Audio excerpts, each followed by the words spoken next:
ট্রেনের ধাক্কায় এক কিশোরীর মর্মান্তিক মৃত্যুর ঘটনা ঘটল। ঘটনার বিবরণী জানা যায়, আজ সকালে প্রাতঃ ভ্রমণে বের হয়ে এক দুর্ঘটনার শিকার হন 16 বছর বয়সী এক কিশোর। ঘটনাটি ঘটেছে বীরচন্দ্র মনুর অন্তর্গত দুর্গারাইপাড়া এলাকায়। মৃত কিশোরীর নাম দীপু কুমার রিয়াং, বয়স 16। তার পরিবারের একজন সদস্য জানিয়েছেন যে দীপ প্রতিদিনের মতোই আজ সকালেও প্রাতঃ ভ্রমণে বের হয়েছিলেন। বাড়ির পাশে নিজস্ব রাবার বাগান থেকে এসে রেললাইনের ধারে হাঁটাচলা করার সময় হঠাৎ ট্রেনের ধাক্কায় তিনি গুরুতর আহত হন।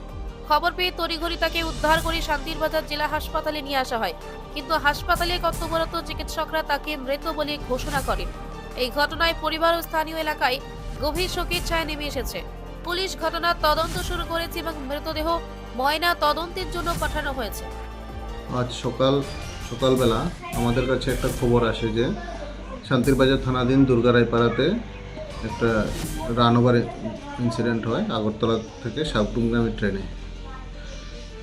তো আমরা সঙ্গে সঙ্গে ঘটনাস্থলে যাই এবং জানতে পারি আজ সকাল অনুমান 6:30টার দিকে 6:30 দিকে